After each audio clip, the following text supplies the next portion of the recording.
বিসমিল্লাহির রহমানির রহিম। আলহামদুলিল্লাহ, সমস্ত প্রশংসা মহান আল্লাহ পাকের এবং লক্ষ কোটি দরুদ ও সালাম বিশ্ব নবীর উপরে। প্রিয় বিশ্ববাসী, আজও আমি আদম নুরি বিশ্বের মানবজাতির সামনে এই করোনা আর কোরআন সম্বন্ধে কিছু বক্তব্য করছি। এই মর্মে বিশ্বের সকল মানবজাতির প্রতি আমার সালাম। আসসালামু আলাইকুম রহমতুল্লাহ। প্রিয় বিশ্ববাসী, আমিও বনি আদম। এখান থেকে সেই আল্লাহ প্রদত্ত আত্মা বা নূর ধরতে যে পথকে আমি অনুসরণ করি, আর যখন এই আত্মার উপর আমি যাই, এর থেকে এই অনুপরমাণু বা কোন ফাইয়া কোন সম্বন্ধে কিছু হলেও কিছু জ্ঞান আমার রবের দিক থেকে আছে। তো এখানে বিষয় হলো কোরআন আর করোনা, দুইটা শব্দেরই একেবারে মিল আছে। আর কতকগুলো বিষয় আছে শব্দের।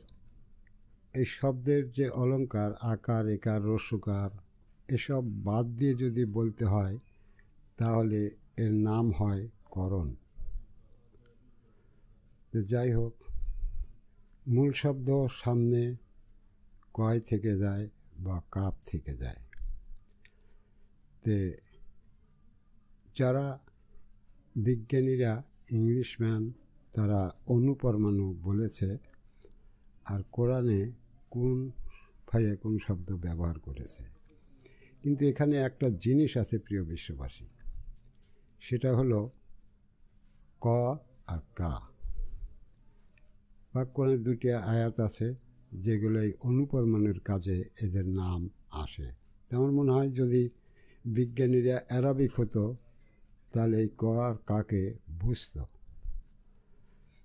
তে এখানে সেই কাকে ব্যবহার করা হয়েছে। সেই কা একটি কোণ,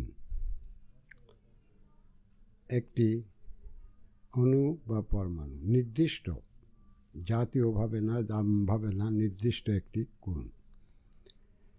তো কোরআন এখানে, যদি কোরআন এখানে একটি ধর্মীয় গ্রন্থ এই অর্থে ব্যবহার হয়েছে, কিন্তু এর নিগুড়ভাবে যারা সেই বেশি আত্মবিশারদ হবে, তারা যদি এর অর্থটা দেখতে যায় বা এই কাকে চেনে জানে, তাহলে তারা বুঝবে যে এ সেই কা, যে কার বুলি আছে, বাণী আছে, অস্তিত্ব আছে, যে কার বাণী এই কিতাব মাফিক প্রবাহিত করা হয়েছে, চালা দেওয়া হয়েছে, কাকে চালিত করে দেওয়া হয়েছে, কার যে বলা কথা তাকে চালিত করে দেওয়া হয়েছে। আর সেই চালনা করা হয়েছে, তাকে যখন গ্রন্থ আকারে নিয়ে আসা হয়েছে তখনই তার নাম হয়েছে কোরআন। কায়ের কথা চালা দেওয়া, রান করে দেওয়া, প্রবাহিত করে দেওয়া। আর স্বাভাবিকভাবে বিশ্বের মানবজাতি আজ পর্যন্ত জানে এটা একটা ধর্মীয় কিতাব। আসলেও এই বাণীগুলো সব একত্রিত করে একে ধর্মীয় কিতাব করা হয়েছে। এই কয়ের ধর্ম হলো দ্বীনি ধর্ম। এরই ধর্ম হলো দ্বীনি ধর্ম। আর সেই ধর্ম হলো আল্লাহর মনোনীত ধর্ম। তাহলে এই ক বা এই কোণ নির্দিষ্ট আলাদা একটি কোণ এবং আল্লাহর নিজের দিক করার কোণ, আলাদা কিছু নয়। যেহেতু এই ধর্মটা এই দ্বীনি ধর্মটা আল্লাহর মনোনীত, তাহলে এই ক বা এই কা আল্লাহর মনোনীত শক্তি, জীবন বা আত্মা। তার যে বাণী, সেই বাণীর দ্বারা যে মানুষ বাঁচবে, মানুষ চিরঞ্জীবী হবে, সেই বাণী এই কোরআনে প্রবাহিত করা হয়েছে। তো সেই ধর্ম এই কোরআন, কিন্তু মূলে একা। আবার এ করোনা বলতে গেলেও এই কা শব্দটি চলে আসতেছে। করোনা নিষেধ করা হচ্ছে, এখানে নিষেধ করা হচ্ছে, ওখানে সব চালু করা হয়েছে, এখানে নিষেধ করা হচ্ছে করোনা। আর একটা শব্দ আছে করোনা, করো না, অর্থাৎ করতে বলা হচ্ছে, করো না। তাহলে একই শব্দের ভিতরেই এই তিনটে শব্দ চলে আসতেছে। করোনা আর করোনা, এটার একটার অর্থ হলো করতে বলা হচ্ছে, আর একটার অর্থ হলো করতে নিষেধ করা হচ্ছে। আর এর মূল শব্দ হলো করণ, যা কর্ম। সেখানেও এই করণ শব্দের অর্থ কর্ম, যা করে মানুষ, কিন্তু সেই কার শব্দই বসে রয়েছে। আর এর যদি প্রকৃত হাকিকতি বা আরও অর্থ নেওয়া হয়, তাহলে হলো কার রণ, যুদ্ধ। সেই কায়ের যুদ্ধ, তারই কর্ম।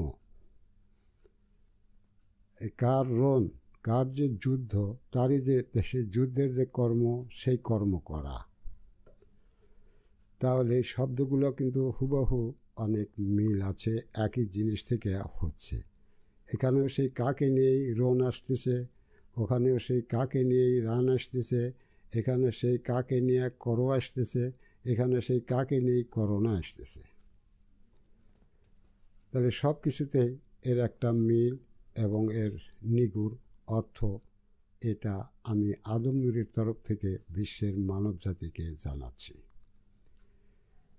তো এখানে বিষয় হলো যে এই যে কোরআনের যে দলিল, সেই দলিলেও দেখলে দেখা যাবে যে সেখানে যারা এই দ্বীনি হেদায়েত গ্রহণ করবে এবং সেই বেল গায়েবের উপর ঈমান আনবে, সেই বেল গায়েবে যে জিনিসটা আছে সেইখানেও একটি আত্মা বা একটি আত্মনূর আছে, যা প্রত্যেক মানুষেই আছে। এই হেদায়েত যারা নিবে, আল্লাহর তরফের হেদায়েত যারা নিবে, সেই হেদায়েতের পরে যারা ঈমান আনবে, সেই ঈমান যার উপর আনবে, যে ঈমানের উপর আত্মসমর্পণ করবে, সেই আত্মসমর্পণ যার উপর করবে, সেটাই তার নিজস্ব জীবন হবে, আত্মা হবে। আর সেই আত্মার শর্ত হবে, সেই শর্তকে পূরণ করার ভিতর দিয়ে তারা সেই আত্মায় আত্মবান হবে। যে সেই পূরণ করার যে কর্ম আসে, যে ইবাদত আসে, ঠিক তারই যে পথ, তাকেই কোরআনিক ভাষায় সেরাত বলা হয়েছে। সেই মুমিনদের সেরাত, সেই মুত্তাকিনদের সেরাত, সেই পথিকদের নির্দিষ্ট সেরাত, নির্দিষ্ট ধর্ম, নির্দিষ্ট আত্মার নির্দিষ্ট সেরাত, তারাই সেই সেরাত ধরে চলে। আর তাদের কর্ম ইবাদত হলো যে ওই আত্মার যে জীবন, ওই আত্মাকে ধরার যে ইবাদত, ওই আত্মার যে রব, ওই আত্মার যে দিন, ওই আত্মার যে সুরাতের সালাত, এগুলোকে নিচের করে নেওয়ার জন্য যে ইবাদত, যে জীবন, যে কর্ম, সে ঠিক তারই ভিতরেই আবদ্ধ হতে হবে। তার এর আগের যে তার জীবন, তার সব কিছু ফেলে দিয়ে এই আত্মার জীবনে তাকে প্রতিষ্ঠিতবান হতে হবে। যেটা হবার পর সে আর কখনই সেই আদেশকৃত জীবনের করতে থাকবে। আর সেখানেই এই করোনা করতে নিষেধ যা করা হয়েছে, তা কখনই করতে পারবে না। এই গুণটি নিয়ে এই কোরআনের ধর্ম, এই দ্বীনি ধর্ম, এই গুণটি নিয়ে এই কোরআনের দ্বীনি ধর্ম, করো আর করো না, এই দুটোই সেখানে রয়েছে। তো সেই ইমানের পথ, সেই ইমানের গুন্ডি, সেই ইমানের সেরাত বলতে তোমরা পৃথিবীর মানুষ সম্পূর্ণরূপে অস্বীকার করেছ। কারো কাছেই নেই। আমি এর আগেও বলেছি, অনেক আগেও বলছি যে তোমাদের অলিরা পীররা সব রূপক বানোয়াট এনে দিয়েছে। আলেমরাও সেই মানুষই আল্লাহ থাকে তার সন্ধান জানে না, মসজিদে আল্লাহ থাকে তার কয় টাকা পয়সা নিচ্ছে। সমস্তই কুফরি করা হচ্ছে কোরআনের সহিত, ফাসিকি করা হচ্ছে, হারামি করা হচ্ছে, শিরকি করা হচ্ছে, মকরু করা হচ্ছে। আর যারা একে স্বীকার করছে তারা সবাই এই সমস্ত কাজে লিপ্ত আছে, আর যারা স্বীকার করে নাই তারা তো করেই নাই। এখানে পটভূমিকা সম্বন্ধে তোমরা মানব যদি জ্ঞানে আসে যদি দেখতে যাও বা দেখতে চাও, তাহলে যারা স্বীকার করে নাই তারা তো এক পদের, আর যারা স্বীকার করে নিয়ে তার বিপক্ষে চলে তারা কোন পদের, তোমরা তোমাদের বিচারে নাও। যারা কোরআনের ধর্মকে স্বীকার করে নাই তাদের তো একটাই দিক, তারা মেনেই নেয় নাই। আর যারা মেনে নিয়ে সেই ইমানের ধর্মকে, সেই নির্দিষ্ট আত্মার ধর্মকে, সেই আল্লাহ নূরের আত্মার সঙ্গে মেরাজ মিলনের ধর্মকে যারা রূপক করে, বানোয়াট করে, যারা মন গড়া করে, যার যার মতবাদ করে নিয়ে, ভিন্ন ভিন্ন করে নিয়ে সেই ধর্মকে নষ্ট করে দিয়েছে, অপরাধী কারা বেশি? তোমরা মানব জাতি, আমি আদম নূর তোমাদের কাছে বিচারটা দিচ্ছি, তোমাদের কাছেই দিচ্ছি বিচারটা, যের জন্য অপরাধী কারা দায়ী বেশি হবে।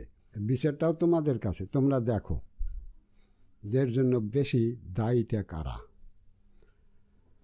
তো আমি ফয়সালা করেই দিচ্ছি, আবারও বলছি তোমরা শোনো, যারা কোরআনের ধর্মকে মেনে নেয় নাই তারা তো নেয়ই নাই, আর যারা মেনে নিয়েছে সেই মেনে নেওয়ালারা যদি তারই সব বিকল্প করে, সেই আল্লাহর ধর্মের ভিতর, আল্লাহর হুকুমের ভিতর রূপক বানোয়াট নিয়ে সে মিশ্রিত করে, সেখানে সেই পবিত্র জীবনের ভিতর সুদখোর, ঘুষখোর, জেনাখোর, হাইজাকার, মাস্তান, অত্যাচার, জুলুমকারীরা আসে সেই ধর্ম নামে পালন করে, তাহলে এটা কি হলো?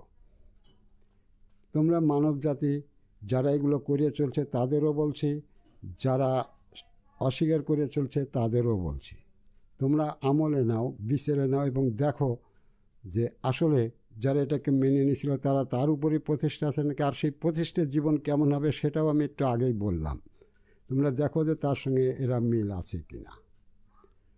তাহলে এই ধর্ম তোমরা কি স্বীকার করেছো না অস্বীকার করেছো? দ্বিতীয় কথা, কোরআনে বারবার বলছে যারা ঈমান আনলো, ঈমানের পথে চললো, আর যারা ঈমান আনলো না।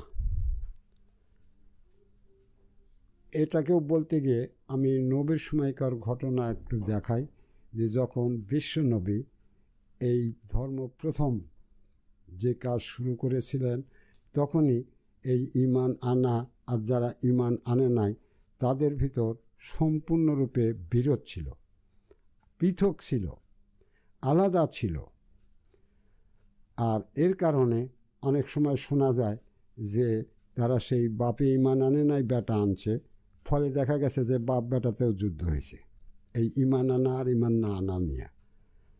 দেখা যায় যে ভাইয়ে ভাইয়ে সামনাসামনি তারা ছড়ালি একে অপরকে মারার জন্য তৈরি ছিল, মারিয়েছে। তাহলে ঈমান আনা আর ঈমান না আনার ভিতর পার্থক্যটা কেমন, আমি এটা তোমাদের দেখানোর জন্যই বলছি। আর এখন এই দিনী যুগে যারা আছে এরা তো সেই হেদায়েতেরও ধারে কাছে নাই, ঈমান আনারও ধারে কাছে নাই, ঈমানের যে জিন্দেগি, পবিত্র জিন্দেগি সেটাও নাই, ঈমানের যে ইবাদত, ঈমানের যে রব, ঈমানের যে দিন, ঈমানের যে সুরাতের সালাত, যার কোনো কিছুই এদের কাছে নেই, কোনো কিছুই নাই। অথচ তারাই এই কোরআনের নামে, নবীর নামে রূপক বানোয়াট করে নিজেদের মন গড়া সব কিছু এরই ভিতর সামিল করে দিয়ে এরা করে চলছে। কোরআন যা নিষেধ করেছিল যে কখনই এর ভিতরে অন্য কিছু তোমরা আনতে যাও না, তারা সেই আজমা ক্যাস নিয়ে আসলো, অলিত পিরত্ব নিয়ে আসলো, নিজেরা মন গড়া বানালো, শিয়া সুন্নি বাদ আনলো, আহলে বায়াত বানালো, আহলে সন্ন্যাত বানালো, কত কিছু যে তৈরি করে নিয়েছে, এর কোনো ইয়ারটা নেই। তাহলে যারা মানে নাই তারা তো মানেই নেই, করেই নেই, স্বীকারই করে নেই ওটা। কিন্তু যারা স্বীকার করে সেই খিচুড়ি করে নিল, মিথ্যাও বলে, নামাজও পড়ে, সুদও খায়, ঘুষ খায়, নামাজও পড়ে, না হেদায়েত নিল, না ইমান আনলো, না ইমান সম্বন্ধে কিছু জানলো, ইমান কাকে বলে, না সেই রব সম্বন্ধে, স্বীয় রবের যে ইবাদত করতে বলে সেই রব সম্বন্ধে কিছু জানলো, না স্বীয় দিন সম্বন্ধে জানলো। নবী বলল মান নবী ওকা, যারা নফস সম্বন্ধে কিছু জানে না, নফস কাদের তরফ থেকে সে কার নফস ধরলো, তারা নবীকে কিসের দ্বারা জানবে, চিনবে, বুঝবে? বিশ্ব মানব জাতি, তোমরা ভালো করে বোঝো আমি কি বলছি। আদমগরি, আমি সত্য প্রকাশকারী, মানুষের জাতির সামনে হাজিরকারী। আমি সবার সামনে সত্য হাজির করে দেব।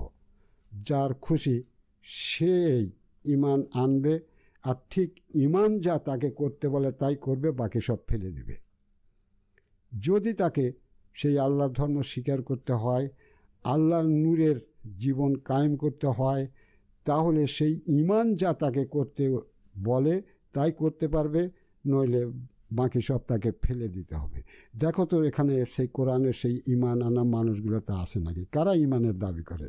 যারা ঈমানই আনে নাই, কার উপর আনছে তাও জানে না, হিদায়াত কাকে বলে বোঝে না। তারা যদি ঈমানের দাবি নিয়ে চলে, তো প্রকৃত ঈমান আলার জায়গাটা কোথায় থাকে?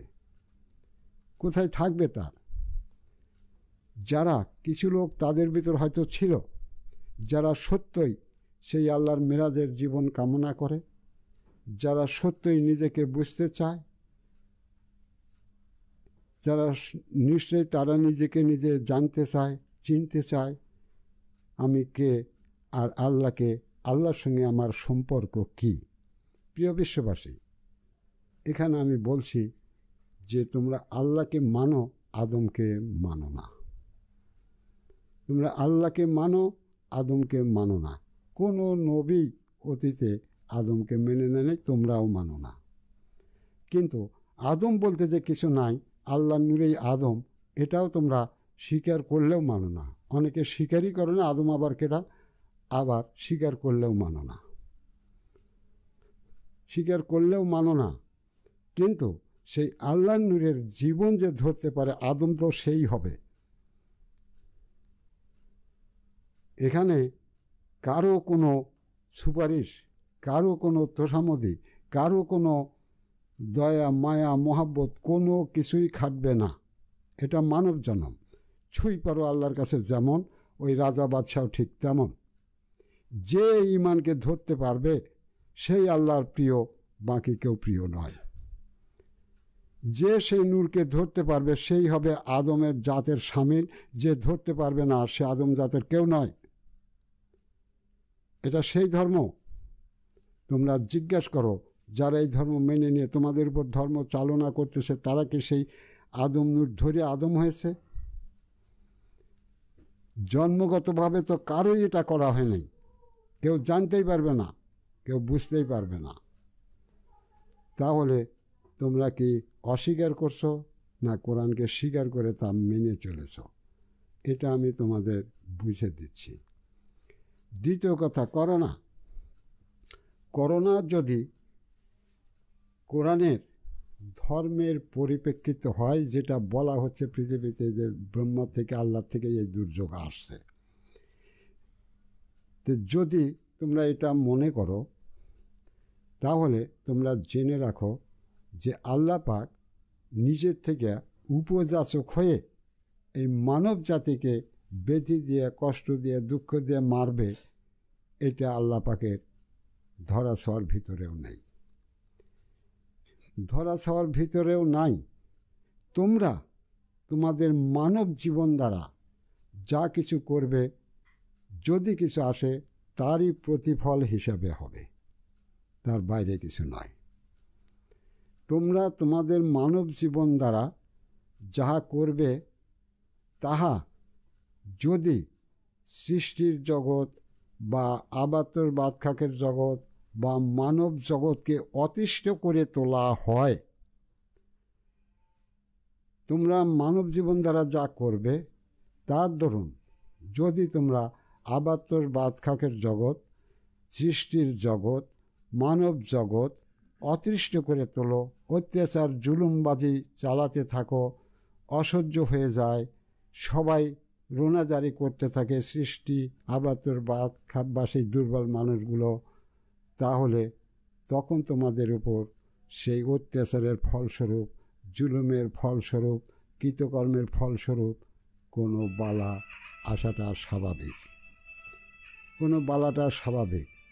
দ্বিতীয় কথা, অতীতের নবীদের সময় যখন নবীদের উপেক্ষা করছে, তখন নবীরা তাদের যে মূল নূর তাকে বললে সে সময়ও অনেক ধ্বংস হয়েছে।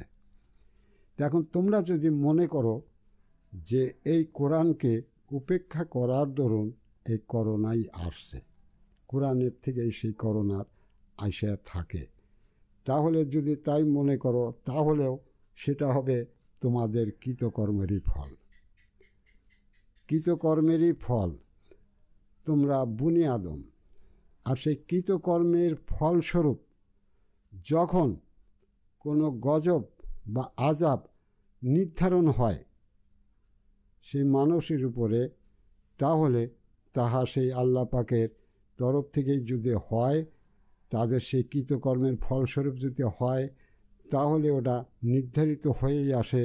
ওখানে তোমাদের দোয়া দরুদ ইবাদত কোনো কিছুই কোনো কাজে আসবে না, কোনো কিছুই কোনো কাজে আসবে না। তোমাদের তার শাস্তি, কৃতকর্মের শাস্তি, সেটা ভোগ করতেই হবে। সেখানে এটাও হতে পারে যে কোরআন সকল মানুষের ধর্ম, কোরআন সকল মানুষের ধর্ম অস্বীকার যদি করে থাকে তাহলে সকল মানুষই করেছে, কেউ কম করেছে, কেউ না বুঝে করেছে, কেউ বুঝে করেছে, কেউ অর্থ সম্পদের লোভে ব্যবসা করে খাচ্ছে। তাহলে যদি কোরআনের ধর্ম উপেক্ষা করার কারণে, আল্লাহর ধর্ম উপেক্ষা করার কারণে যদি এ মানব জাতির উপর গজব নির্ধারণ হয়ে থাকে, তাহলে সে গজব তোমরা যতই আল্লাহর কাছে কান্নাকাটি করো, ব্রহ্মার কাছে কান্নাকাটি করো, যেটাই করো, কোনো লাভ হবে না। তা যতটুক প্রবাহিত হওয়ার কথা ততটুক সে করবেই, ততটুক সে করবেই, তার বাইরে তোমরা কিছুই দেখতে পারবে না। বিশ্বের মানব জাতি, আমি তোমাদের সত্য শোনাচ্ছি, আমি চাই না কোনো মানুষ ঈমান শূন্য হয়ে, আদম সন্তান না হয়ে মারা যাক আর সে নিজ উৎপত্তির গন্তব্যস্থলে ফিরে চিরকাল আযাব ভোগ করুক। যেমন আল্লাহ চায় নাই, আমি তার প্রতিনিধি, আমি তার খলিফা হিসেবে আমিও চাই না যে মানুষ অজ্ঞানে অবুঝে ধর্ম মেনে তারা দোজখে চলে যাক। আমিও আজ অনেক দিন যাবৎ এ তথ্য প্রকাশ করে যাচ্ছি। আজ 2 বছর হয়তো ইন্টারনেটে আসছে, এর আগেও আমি ছিলাম মানবজাতি, আমার আশপাশ এলাকাতে জালসা করতে মিট করতাম, হয়তো তখন আমি বুঝতাম না যে ইন্টারনেট হয়। এখন আমি বিশ্বের মানবজাতির সামনে দাঁড়ায় সত্য প্রকাশ করে যাচ্ছি। অবশ্যই তাহলে যদি সেটাই হয়, তাহলে তোমরা কোনোভাবেই সেটাকে রদবদল করতে পারবে না।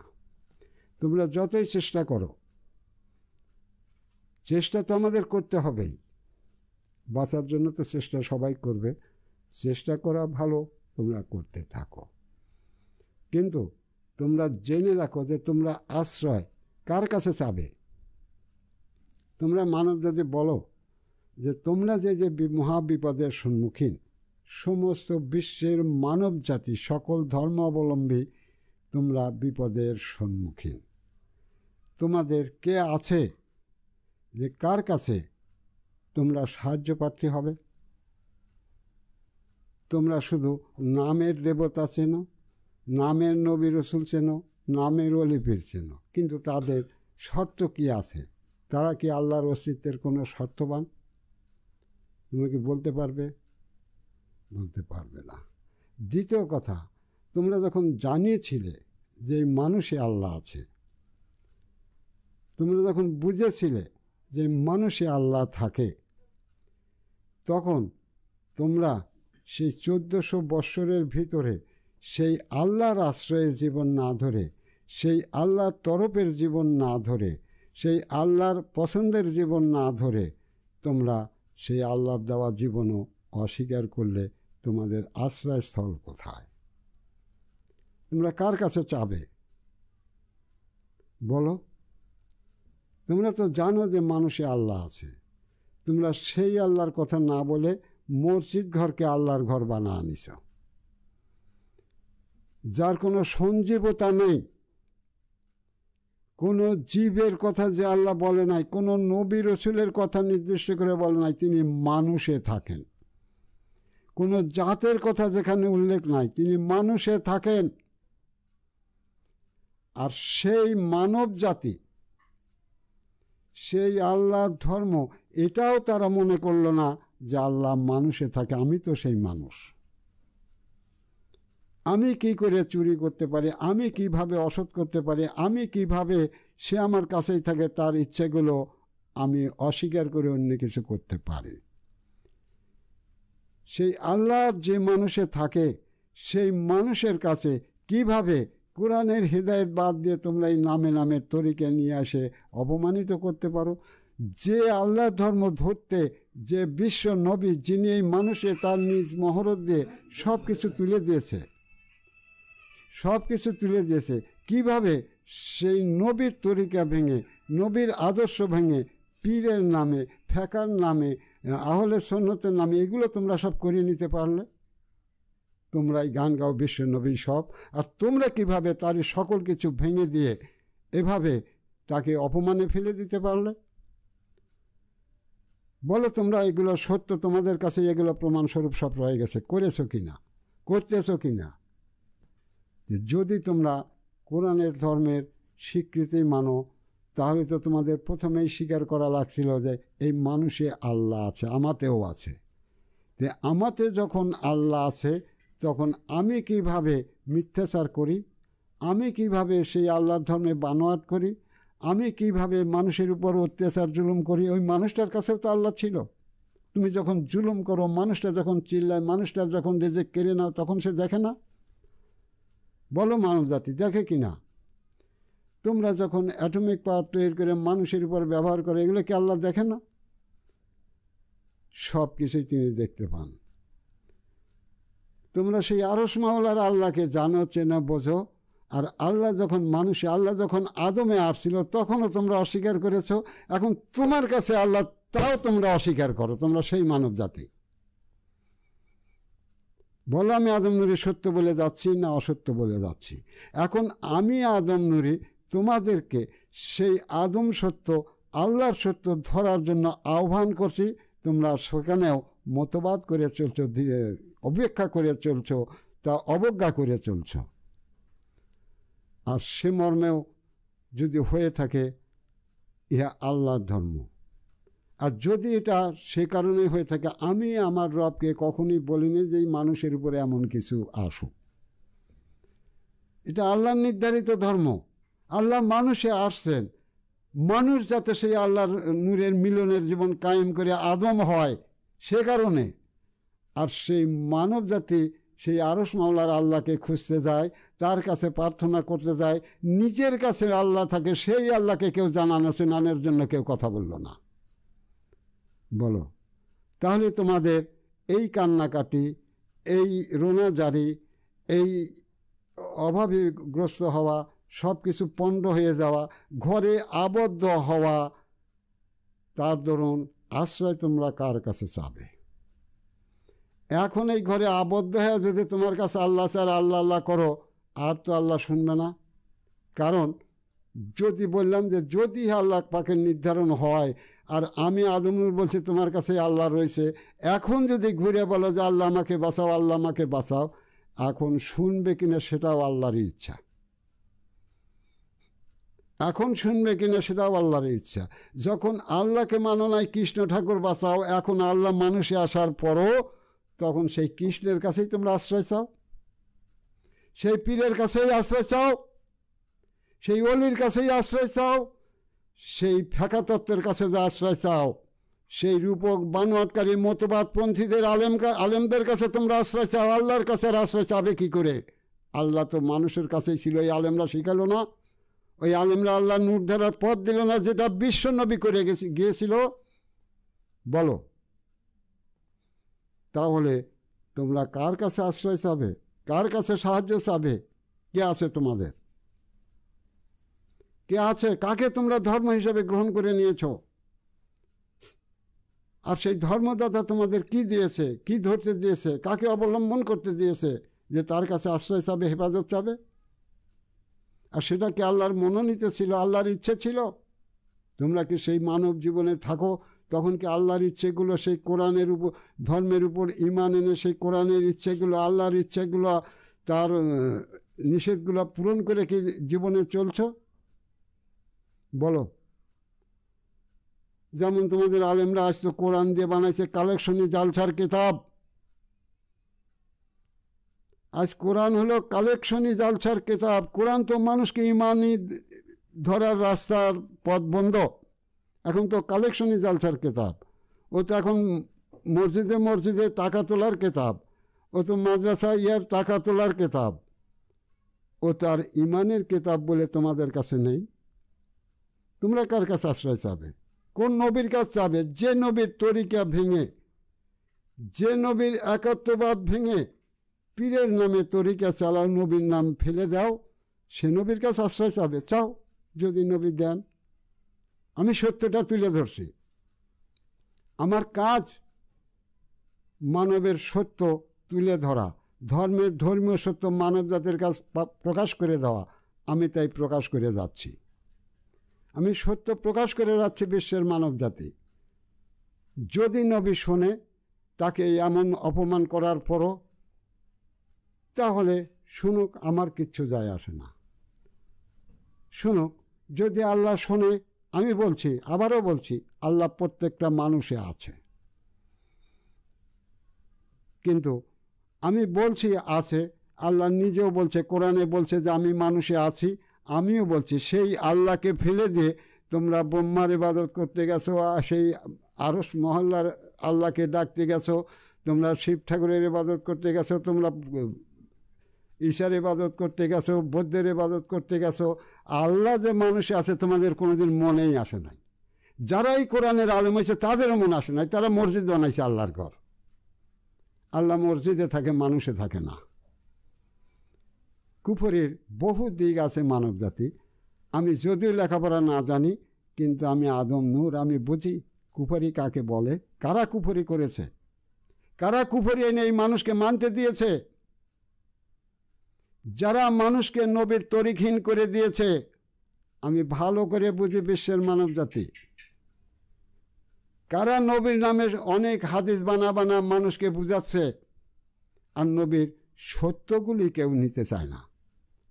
নবী যে বলছিল আর সালাতু মিরাজুল মোমেনিন, এই মানুষেই তাদের মিরাজ আছে। কার সাথে? মানুষে আল্লাহ থাকে, সেই আল্লাহর সাথে তো না, অন্য কার সাথে দেখাইছিল? বলো, কি করলে তোমরা? তোমরা কি সেই সালাতি, যে সালাতে বেষ্টনী হয়ে তুমি আবদ্ধ হয়ে খারাপ হলে, সেই সালাতের সালাতি হলে, সেই নিষ্ঠা হলে তোমার মিরাজ হতো তোমার আল্লাহর সাথে। তোমার তো সেই আসমানে যেতে হতো না। আল্লাহ নিজে বলছে মানুষে থাকি, আর নবী তো বলছে তোমার সালাতেই তোমার মিরাজ। কোথায় খুঁজতেছো তোমরা? কোথায় খুঁজতে? যেখানে খুঁজতেছো ওখানে যে আশ্রয় চাও, দেখো, চাও সেখানে, দেখো তো আশ্রয় পাও কিনা। তোমরা আশ্রয়হীন সর্বখাতে। এমন কোনো দেবতা নাই যে তোমাদের এই দিনী ধর্মের থেকে, যদি এটা হয়, কারো ক্ষমতা নাই যে তোমাকে কেউ আশ্রয় দিতে পারে। তারা ধর্ম দিয়েই আশ্রয় দেয় নাই। তারা এখন সেই ভয়ের জায়গা আসে। তারা কি করে? তারা ভালো করে জানে যে সেই আল্লাহকে, তারা ভালো করে বোঝে যে আদমকে, আর তার বিরোধিতা করার পরিণাম ফল কি হবে। তারা ভালো করে বোঝে যে আদমকে আর আদমের বিরোধিতা করার পরিণাম ফলটা কি হবে। আর আদম যে বার্তা শোনায় তাহা কি আদমের কিছু আছে সেখানটা শোনায়, না আল্লাহর নূরের আদম, আল্লাহর নূরের বাণী মানুষকে শোনায়। তোমরা বিশ্বের মানব জাতি ভালো করে বোঝো, ভালো করে জানো। তোমাদের আশ্রয় যদি দেবতারা হয় করো, তোমাদের আশ্রয়স্থল যদি পীরের মাজার হয়, পীর সাহেব হয়, অলি আউলি হয়, যাও তাদের কাছে, যারা তোমাদেরকে যথার্থ আগমন করেছে তথায় গমনের পথকে সত্য করে দিয়ে রেখেছে, কোনো কাজে আসবে না। আর এটা সেই দ্বীনি ধর্ম। এই দ্বীনি ধর্ম যারা মানে তারা যদি যে আল্লাহ হবে তারও যে ইমান হবে, যে সাধারণ মানুষ হবে তারও ঠিক সেই ইমানই হবে।